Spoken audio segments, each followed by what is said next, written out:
There are more uncertainties in the global energy market at this time than there have been for a very long period. And to talk about the various winds, crosswinds that are blowing globally, we're joined at the India Today studios at the World Economic Forum at Davos by one of the senior most ministers in the Modi government, Minister for Energy, Petroleum, Minister also for Housing, Hardeep Puri. Welcome.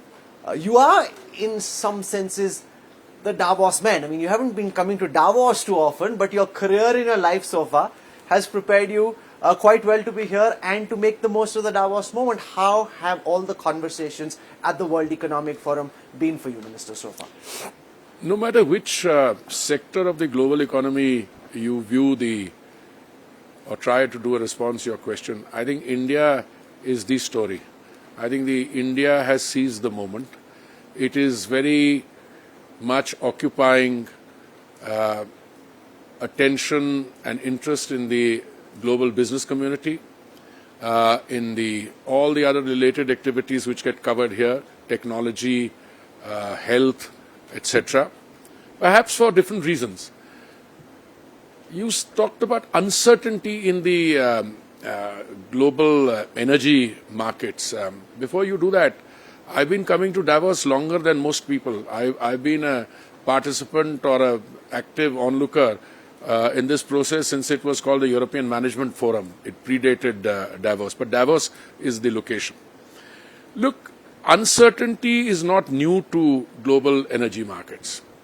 Uncertainty stems from the actions sometimes of the producers, sometimes of all the other related players. Today, when you look at the global energy situation, there's no shortage of energy. So it's not as if, there is a lack of it and therefore, the producers decided to pull 5 million barrels a day off the market and it came down from 102 million barrels daily produced to 97. There are other problems. Initially, Russia-Ukraine, now the Red Sea and what is happening there.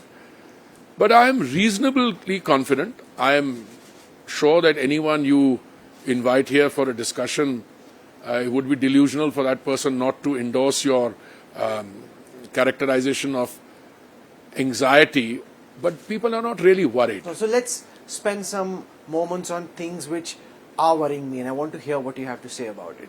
We saw two supposedly brotherly nations duke it out, Iran and Pakistan.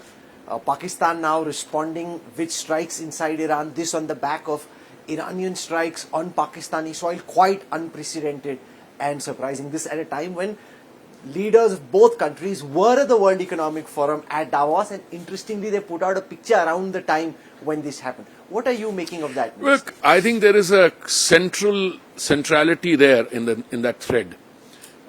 Before I go to Pakistan, Iran, I want to go to what's happening in the Red Sea, the Houthis. Non-state actors will help. I think the point of confidence that I get, and from where I am coming, I don't think it's in the interest of any of the state actors, Rahul, at this point of time to exacerbate the tension and have all breakout of hostilities on a huge scale. I don't think it's anybody's interest. What was happening between Pakistan and Iran, I've seen a statement which the MEA has also issued. I think that MEA statement is very well positioned, that any country which is confronted with the terrorist actions of non-state actors has the right to defend itself. Now, whether this is entirely an exchange between non-state actors or to what extent are state actors involved, we've been at the receiving end of Pakistan-inspired, state-sponsored terrorism now for longer than most people can remember. And we've never bought their line that this is state actors acting on their own. I've never bought the line. I don't think any of my colleagues in the government or the MEA have. In this particular case, I am not surprised. There are changes happening in the world of a very fundamental character. You had a situation where a rapprochement or an approach to a rapprochement was announced between very major state actors in that country. Some of the non-state actors were not reconciled. Did they carry out those attacks in the Red Sea on their own, or in the belief that the state actors would have their back? I personally think there is an overwhelming show of force there And I don't think people would want to cross the line. So that's what gives me confidence. Pakistan and Iran, I'm not surprised at all, because what I heard was what these people were doing, going inside Iranian territory and carrying out certain acts. Now, without all the information being available, I was not surprised that the other state decided to act in self-defense. So that's the MEA statement, and that's about as far as I can go in terms of my understanding of the situation. And you've also seen how these charges have been leveled against Pakistan, and Pakistan always in denial. Now even a country like Iran, which is supposed to be friendly, making and acting on that charge. Rahul, I have had the privilege of chairing the 1373 or the Counter-Terrorism Committee of the UN Security Council. We were on the Security Council the 2 years that I was in New York. Whenever it came to a listing of a Pakistani terrorist entity, there was no doubt amongst anyone in the Security Council that that entity needed to be listed. Whether it was the Al-Qaeda Sanctioning Committee or it was the 1373 or there was another number which I don't remember, it's always one country which would not say that they are not terrorists, but they would put a hold on that and they would stop the proscription. Now, you know what the story is. But I think we are reaching a point, Rahul, where it's getting embarrassing even for them. Because today, the world is facing economic challenges. Half the world is in recession. The other half is flirting with it. There are points of turbulence. I think everybody wants that in a situation where major elections are going to be held in major countries, and I mean the United States, who ours also, but we are fortunately insulated from this turbulence. People want to ensure that their presence or their interest in any further movement is there. That's why they assert their personality. Otherwise, it makes no sense.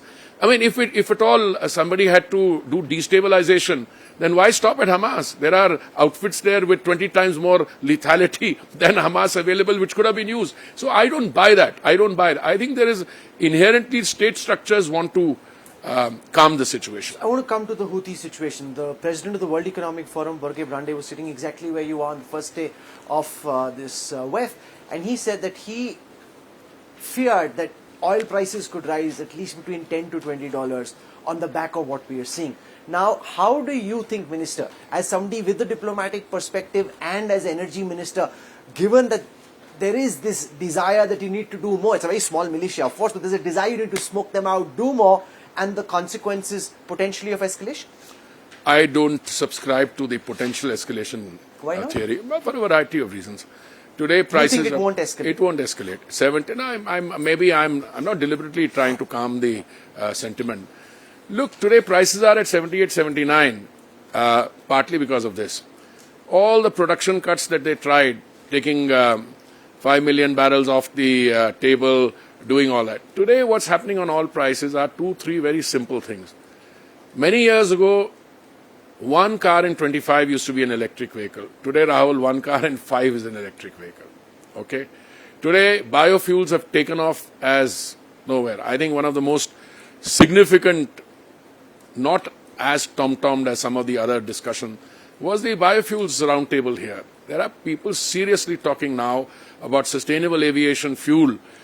People setting up major investments so that ethanol can be used for sustainable aviation fuel, scaling up biofuel production, enlarging the scale, all these things. Yes, there is always a danger of the non-state actor threat, which you say. The non-state actor also has to put on its thinking cap. If they do that, they've had 25% of their ground situation knocked off.